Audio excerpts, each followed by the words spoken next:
Thinking about working in the UAE or hiring people in the UAE? You'll need to know about contracts, and we're here to help.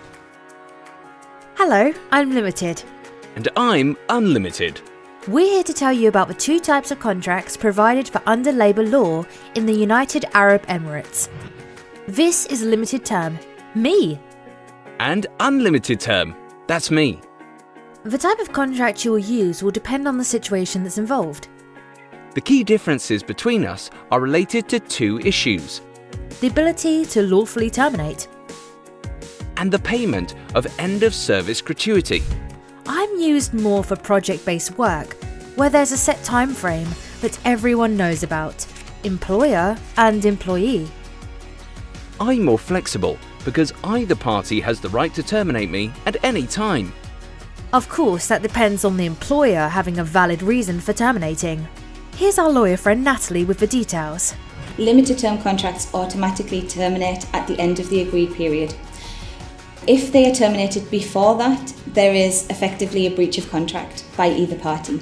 If the contract is terminated early by the employee would be entitled to a statutory payment of early termination compensation of 3 months' total salary, or less only where there are fewer than 3 months remaining on the contract. Where the employee terminates early, the employee would be required to pay a payment to the employer. The amounts are fixed, so there's no discretion by the courts. So as soon as the termination happens, the payment is made to either party. In terms of an unlimited term contract, the contract can be terminated in theory at any time, subject to there being a valid reason, particularly where the termination comes from the employer. So a valid reason is not set out in the labour law, but ultimately we'd be looking for things like poor performance or misconduct, subject to following a proper process before termination. If there is a valid reason, there's no compensation payable.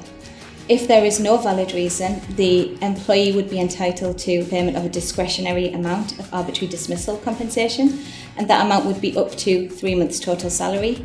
Now, the other main difference between us relates to end-of-service gratuity. Most employees are entitled to an end-of-service gratuity payment on termination of employment. The only condition to that is that they have to have completed at least 1 year of total service. Where an employee is engaged on a limited term contract, there are additional considerations. So if the employee terminates the contract early, before the end of the agreed fixed term, the employee will forfeit the entire amount of end-of-service gratuity unless they have over 5 years of service.